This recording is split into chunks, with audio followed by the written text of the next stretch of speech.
Listen-only mode. Okay, welcome everybody. Welcome to our monthly webinar here, Creating a Sustainability Program in the Workplace. Today's speaker is Molly Duffy. Molly has over 20 years of experience working with nonprofit organizations, government, and business, solving a broad range of environmental and social problems. Her business, Earth Smart Consulting, works with organizations to provide strategic sustainability solutions to enhance business value and address social and environmental issues. Molly is a graduate of Villanova with a degree in communication arts and a minor in business, and earned her law degree with an emphasis on environmental law from the University of Richmond. So please help me in welcoming Molly Duffy. Thank you. Thank you, Bill, and thank you, Kristen, and welcome to everybody. Thanks for attending. Just a few other things I wanted to add before we get started. If you do have questions, and I hope that you will, please use the chat box rather than the question box. And if you have just comments, issues you'd like to add, resources you'd like to add, anything that's something but not a question, that would be most welcome as well. So let's get started. Bill gave me a very nice introduction. I need not add more. Just to give you an overview of what we're going to be talking about today, sustainability really is more than turning off the lights and recycling your plastic water bottles. So we're going to talk about what a sustainability program should include. And really, it should include all triple bottom line issues. And those are issues that are known as the 3P issues: people, planet, and profit. And we'll talk about that much more. But just a very broad definition, what is sustainability? And you've probably heard this 100 times. But generally, it's meeting the needs of the present generation without compromising the ability of future generations to meet their needs. So why should an organization have a sustainability program? Well, really, there's many reasons. And the most important of that is that it's really good for the people that are involved, the employees, your customers, the community at large. It's the smart thing to do, and it's also very good for your company's bottom line. It's been found that sustainability is a significant factor for people in deciding where they want to work, what they want to buy, and how they'd like to invest. So who should take the lead? Well, that varies widely, and I'm going to address that later. But there's a simple answer to that. It kind of depends where you are. How do you start a program? Well, you certainly need a strategy, as with anything else. And you'll probably want to develop a business case and to develop different sustainability policies on all the issues that you plan to address. How do you measure progress? First thing, it's important to set a baseline, a benchmark of where you are now so that you can really measure your progress in a realistic manner. And the last thing we're going to cover today are some case studies from leaders and some resources that you can use today to start your program or to jumpstart a program that you may already have in place. So let's get started. So the green office, I just thought this was a funny picture. So I thought maybe this was what the green office at the Philadelphia Flower Show might look like. But while sustainability really was once viewed as only pertaining to environmental issues, it's now really fully integrated into planning for economic growth and overall strategic planning. So the big picture, sustainability strategy, and I will say this again and again, it's important to be strategic, to think about the big picture and to think long term, because if you really move forward only in a piecemeal fashion, you really can't see the forest for the trees.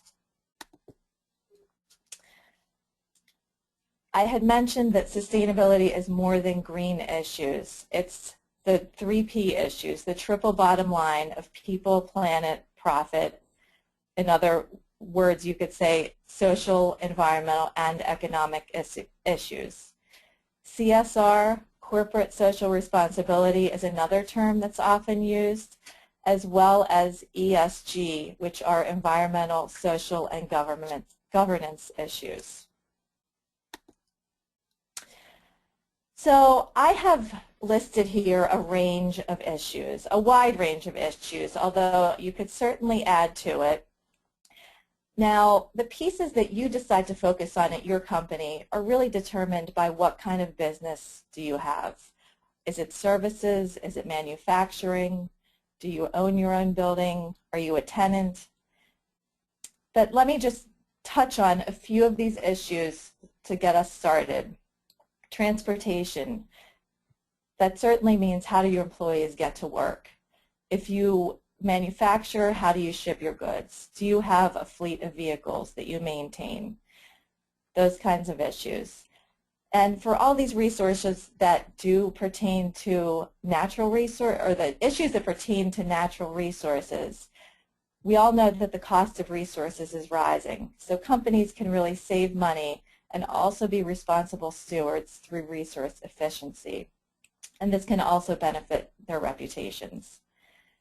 So moving on through these issues, waste, really I'm thinking in terms of recycling and composting. Energy is related to use of renewable energy, energy efficiency. Do you participate in any Energy Star programs? Supply chain. What are your vendors and suppliers doing that are in line with your sustainability plans? With outsourcing and increasingly larger networks, how your suppliers manage their risk really does impact you.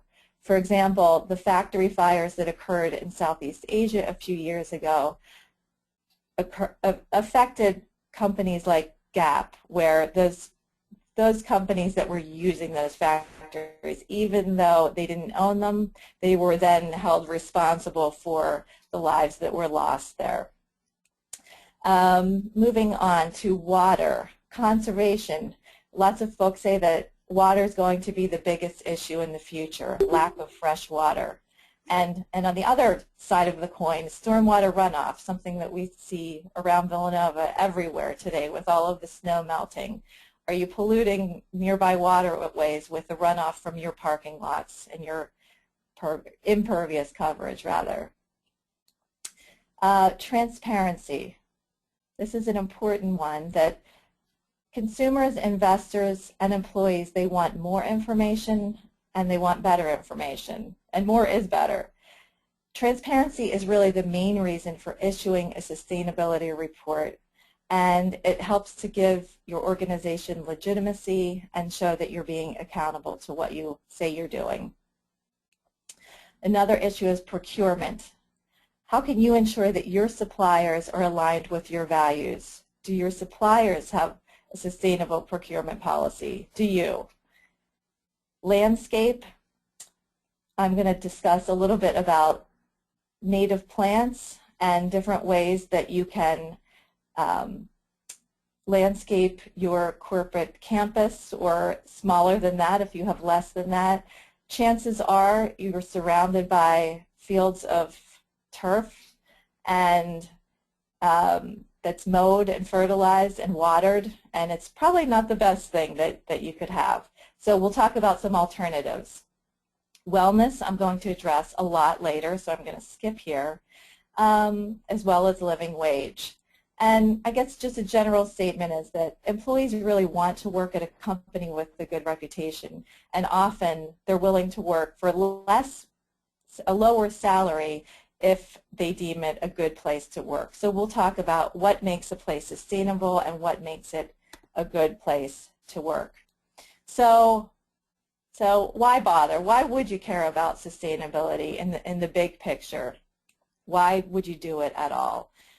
Well, one reason is that investors and suppliers may demand it. They may be requiring you to submit sustainability reports already.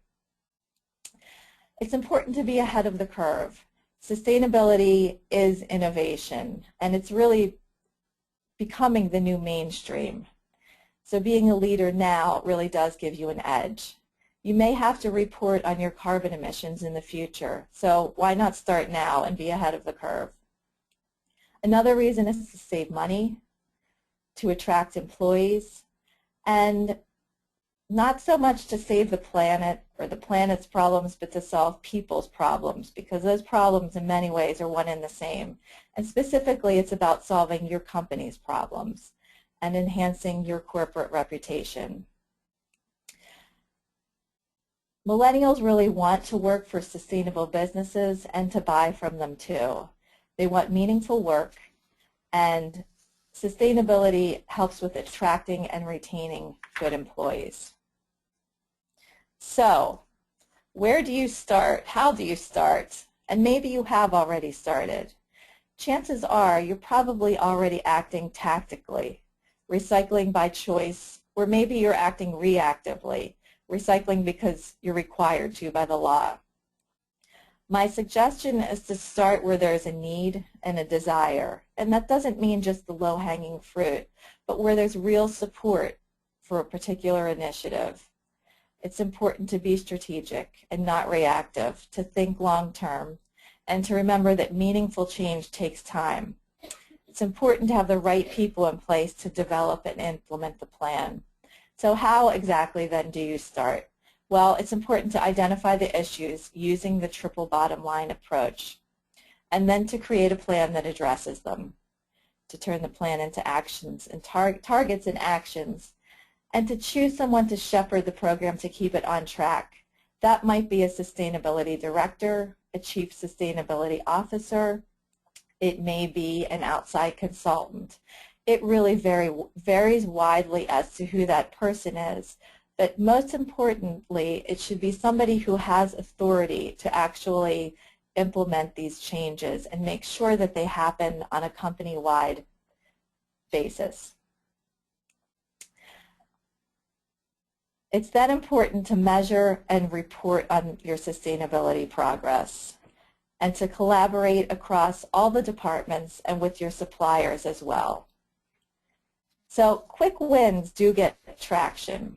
So it's important, like I said, to start with a big issue at your office and include the people who are the champions of it and will move it forward because they want to move it forward, not because they have to and they're charged with it. Finding the right balance between planning and action is really key. And it's a hard balance to do, but that's the goal. These are some ratings programs, some standards that you could really use as guidance. Not that you need to really adhere to them if you don't want to, but there's something that you can use as guidance as you're starting your process. And the first is the B impact assessment, which uses the triple bottom line. For those of you who may not know, B corporations are businesses that meet rigorous standards of social and environmental performance, accountability, and transparency. And these standards are put in place by the nonprofit B Lab, which is actually down the street from Villanova in Wayne, Pennsylvania. B corporations are a new kind of company that use businesses to solve social and environmental problems. And there is, you can link right to the bimpactassessment.net, where if you wanted to, at this moment, you could take a 20-minute quick impact assessment. You can also do the full picture assessment, which is 90 minutes. And for those who ever want to become B Corp certified, you need to do the 90-minute assessment and to score very well on it, actually. Other standards and guides that can be used are LEED for building design and construction, for building operations and maintenance, and for interior design as well. Energy Star is another standard that can be used. Green Globes is something that's similar to LEED but slightly different. And again, these can be used to guide your actions, and depending on what industry you're in, there are industry-specific standards as well. Many, many standards to use. The challenge is finding what works for you. So how do you measure and report progress? Well, the first thing is to set a benchmark. Where are you now, so that you can accurately measure your progress. And as there are with standards, there are many, many tools available to measure your progress and to report it. So it is a matter of figuring out what is best for you, but many examples exist. Corporate sustainability reporting, as I mentioned before, is very important to do as it shows transparency, and it's really a way for you to communicate to internal and external stakeholders what you're doing in terms of sustainability. Triple bottom line accounting is another method. Life cycle assessment, if you have products that you're manufacturing. The natural step is another tool. Many companies who are doing sustainability reports use GRI, the Global Reporting Index, as their standard. So I wanted to talk briefly about a trend that is occurring these days, which is that of integrated sustainability. Companies such as Patagonia, which is a sustainability leader, have gotten rid of their sustainability departments and integrated it into every department. Why have they done this?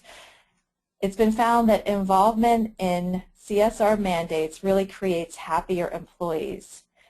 Studies have shown that while 71% of employees say they're interested in these kind of activities, only 12% have actually been involved.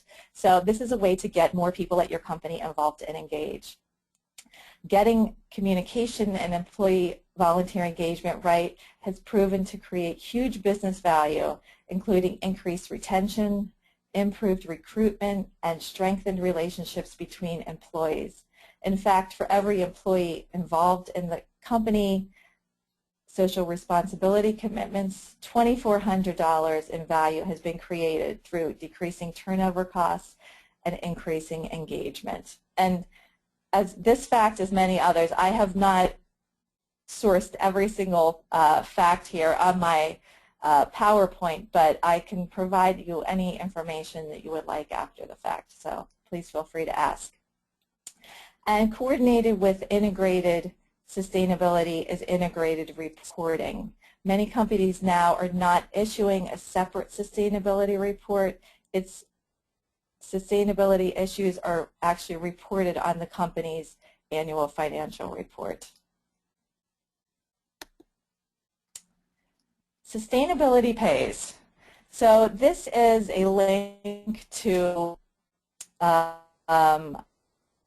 I think there's about 20 studies. There's an organization called Natural Capital Solutions, and they have put together this business case report of, like I said, I think it's about 20 or so reports from major consulting, financial kind of players that prove the business case for sustainability. So these are not coming from environmental groups. They're coming from businesses themselves. And while some people have said, oh, the business case is old news, companies recognize the inherent value of strategic sustainability. That may be the case, but the business case is out there. It's easy to prove, and this is a great resource. And I think this gets updated annually with new reports that come out. So the information is out there.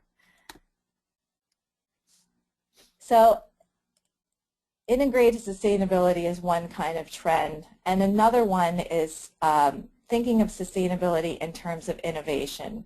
It used to be really just thought of in terms of risk management, and now it's thought of more as problem solving for your company. One example is Nike's Considered Design program. And in that program, they have products that minimize waste, eliminate all toxics in the production process, and their aim in the long run is for there to be a closed loop so that there's no waste.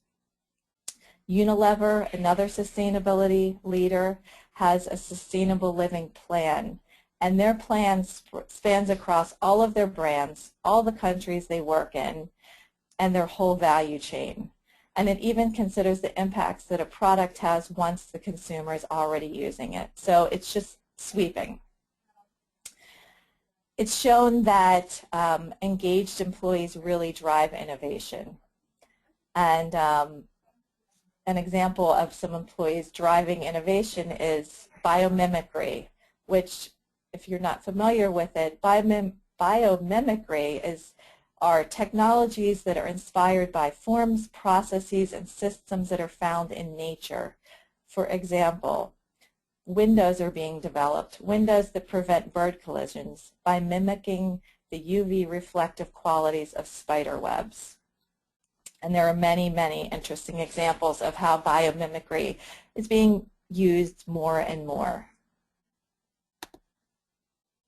Case studies. Now, what I've done here is link to B Corporation's website, and on it they have many, many case studies of their member organizations, B Corporations, many of which I'm sure you recognize and know of. And it's just a great resource, and they really divide it up so that particular issues are addressed. If you have an issue you're focusing on, you can probably find a case study of a company that made it work and that made it work well. And they're about good sustainability practices that occur in the office and beyond the office. And I think there are over 1,000 B corporations at this point, and they're growing in number, mostly in the U.S., Canada, but some around the world as well. And while we're on the topic of B corporations, there is legislation about, let's see, 27 states have now passed B Corp legislation. And what that does is create a whole new class of corporations, which are called benefit corporations. And this designation gives corporate leaders legal protection to pursue a purpose that's higher than profit alone.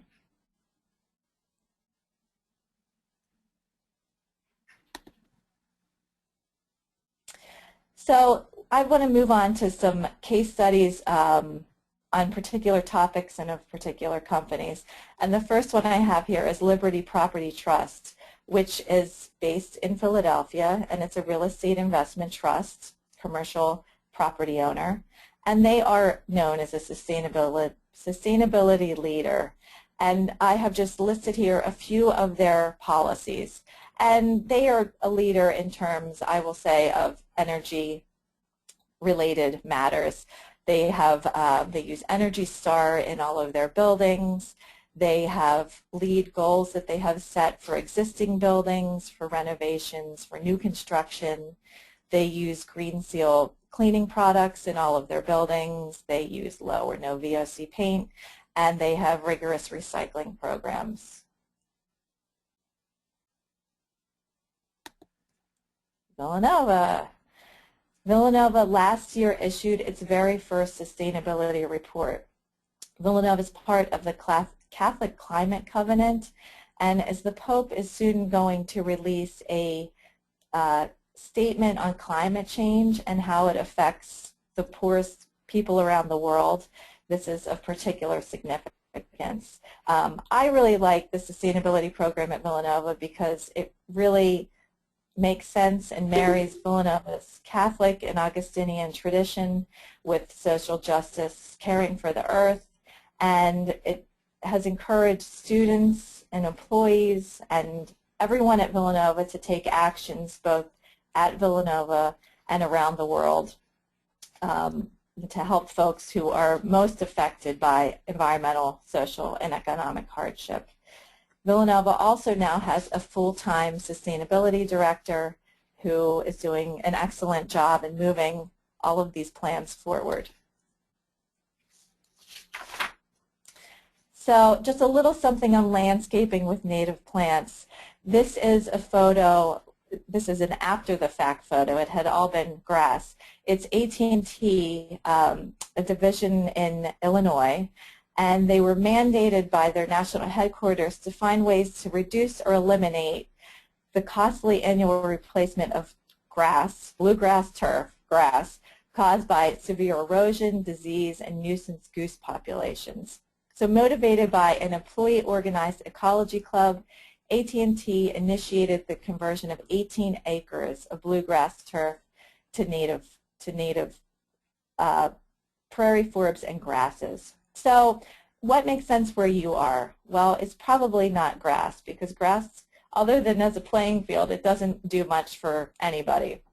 And native plants really have many benefits: less maintenance, better absorption of stormwater, and excellent wildlife habitat. Now, I just came across this while preparing this presentation, corporate gardens. I thought this looked like a really fun thing to do. They're really an emerging trend at some of America's major companies, and the benefits include preventing employee burnout, increased productivity, team building, and access to fresh organic produce just minutes from the cafeteria. Now, onto the less pretty pictures. Transparency. Jeffrey Hollander wrote The Responsibility Revolution. He is the founder of Seventh Generation, which is also a brand of cleaning products. And he said that transparency was really one of the guiding principles of setting up that company. He says that radical transparency is the antidote to consumer scrutiny. Don't hide the bad news. Let everybody know what it is, and it can't hurt you. So in his book, he says that transparency can be a powerful tool to transform ordinary businesses into more responsible, conscious, and profitable entities. Social media now makes it possible for the public to keep an eye on everything that a business is doing, and businesses should actually invite this scrutiny. By publicly sharing all of the activities, you preempt the critics, and more eyes on the company's activity means more advocates and friends as well. So there are several forms of transparency that a company can engage in. For example, a business that isn't already required to disclose its product ingredients may choose to do so. Transparent companies can also voluntarily provide the public with sustainability reports, or reveal both the positive and the negative impacts that they're having on the planet. And as I mentioned before with Unilever, they've gone a step beyond this and they've calculated and disclosed the impact that their consumers have when they use Unilever products. And another form of transparency is internal. How much is the company sharing, not with consumers, but also with their employees? So this ties in really closely with how much a company values the work culture they're creating. Is the pay scale and bonus structure transparent? Are financials at private companies shared and discussed with the staff?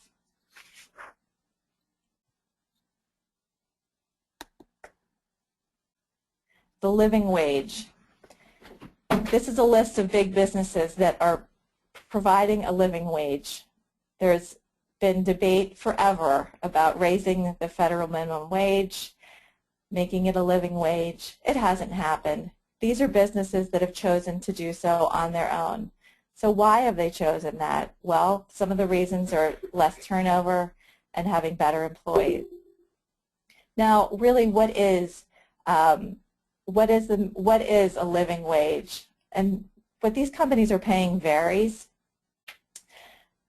Ben & Jerry's uses Vermont's definition of a living wage, which is $15.97.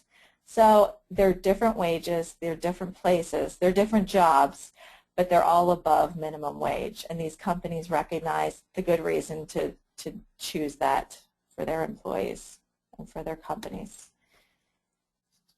Okay, I had mentioned that I was going to focus on wellness a little bit, and I'm going to, because this is actually a project that I'm working on now. So there's a link between alternative transportation, between active transportation and wellness projects.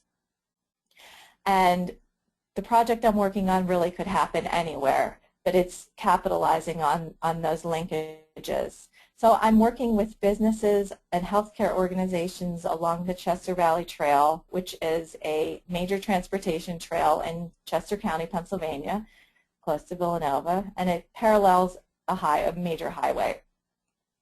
So the goal is to get more people out walking and biking and to grow the trail network so that people can actually get to work without use of their car. And so for businesses that get involved, it means more productive and healthier employees. It could also mean lead points for transportation, and it can mean lower health insurance costs for employees. Different ways this can happen is promoting walking meetings at work, putting in bike share programs, making it possible for employees to bike to work. And for the healthcare industry, for their employees, it provides the same benefits. And there's additional benefit for patients that participate. Prescription trails, prescribe a bike programs are ways that patients can get more active. It can be prescribed by their doctor that they must walk or bike. And this can mean less medication being prescribed for heart disease, diabetes, and other obesity-related diseases. So there is a clear link between transportation and wellness, and I'm working to make that link apparent to businesses and healthcare organizations in southeastern Pennsylvania. So why wellness? Why would wellness even be included in a sustainability program? Well, while wellness programs have often been viewed as a nice extra, not as a strategic imperative, they are becoming more a strategic imperative. And a study that was recently done out of Texas with a few universities and hospitals showed that the return on investment on comprehensive, well-run employee wellness programs is impressive, and sometimes it's as high as 6-to-1. So to achieve those kind of results, you can't just offer workers a few passes to a fitness center and nutrition information in the cafeteria. The most successful wellness programs have these six essential pillars. And companies in a variety of industries, including Johnson & Johnson and Lowe's, have built their employee wellness programs on these 6 pillars and have reaped big rewards in the form of lower costs, greater productivity, and higher morale. And just to follow up on that, this is a slide that shows the effect of exercise on the brain. And I actually put this together for a presentation for middle school students, but it applies to anyone, certainly people who are sitting in an office, and it shows how your brain is much more active after you've taken even just a 20-minute walk. And this Harvard psychiatrist who says that exercise is the single best thing you can do for your brain in terms of mood, memory, and learning. And what's good for you is certainly good for your employer. So to leave you with some resources, places I think that you might want to start if you're interested in learning more about this. EPA is a huge resource, and they have many, many programs, one of which is the Green Power Partnership. Another is a wide range of Energy Star programs. I had mentioned B Lab before and their B Impact Assessment. This is my #1 place to go because it is so comprehensive, and there are just so many great examples from companies that are really leading the way in terms of sustainability. I came across this Pittsburgh Green Workplace Challenge in the process of putting this presentation together, which certainly focuses on some of the things I've talked about today. And if you're interested in learning more about this, or perhaps starting something in your area, that Pittsburgh is a good place to start. Sustrana is a sustainability consulting firm that's local and that I've actually done some partnering work with as well. And they have a new online tool that's a little different from the B Impact Assessment, but it may also be a good place to start your sustainability journey. And then this Corporate Eco Forum, they send weekly email briefings, and it's what they say is top sustainability news and tools for the busy corporate executive. And it's just a great weekly resource of new sustainability reports that have come out from leaders and new laws, everything that businesses need to know about sustainability in a very up-to-date fashion. So, in summary, It's important that your sustainability plan, when you're putting it together, addresses all of the people, planet, and profit issues that matter to your company, to your customers, to everybody that your company touches. And developing a plan really does require strategic planning and an ongoing commitment. And it's important to tie it to your company's larger strategic planning, that it's part of that and not something separate, something that does receive attention from the leaders in your company and something that folks will pay attention to and want to be a part of. And last, you are businesses that are for profit, and sustainability does pay. And Natural Capitalism, again, came out with another report that showed that companies that are the leaders in sustainability policies have a 25% higher stock value than their less sustainable competitors. So that's a pretty good reason to do it as well. So what now? I hope this has been somewhat helpful to you, that it's opened your eyes to some maybe new issues, maybe new ideas on old issues. My company, EarthSmart Consulting, works with companies, works with nonprofits on all of this range of issues. And if you're interested in talking more, I'm certainly available to help you get started, or even just to help you to start figuring out how you'd like to get started. In the alternative, I can help with specific pieces you may already be working on and perhaps you're stuck on. And currently I'm working on developing alternative transportation plans and wellness plans for some different organizations. So I'd certainly like to grow that as well, or just talk about it more. But I'd like to thank you very much for participating. And if you do have questions now, it's definitely not too late to ask. It's a good time to ask. So feel free to ask any questions, and I will leave you with my contact information. And I understand you can contact Villanova to follow up as well. So thank you very much, and enjoy the rest of your day. And if you do want to ask a question, you can just use the chat box, which is on the right of your screen.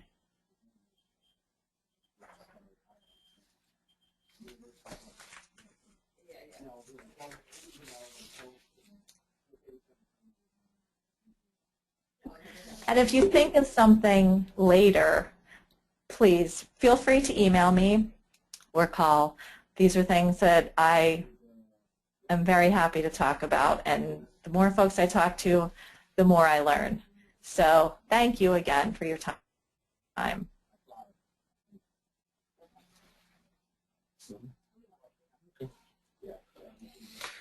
Well, if no one has any questions, I mean, again, Molly's been kind enough to offer up her contact information, so please definitely follow up with her. It's a fantastic topic. I know Villanova is trying to do making great strides in this area as well. Everything down to the foods that are provided at some of the events you might attend here on campus. They're making just huge strides in making sure that the campus is sustainable as possible. I'd like to thank Molly Duffy again. I appreciate her time coming out today. And if you have any other questions, again, feel free to follow up with her or get in touch with us in the Graduate Business Programs Office regarding this or anything else. And I thank you for your time today. And one quick thing, there is a link to just an evaluation of this, so if you take just a couple of seconds and click on that and fill that out, it would be much appreciated. It will help us bring you better webinars going forward, so feel free to click on that and fill that out as well. And I thank you very much for your time today. Thanks. Thanks.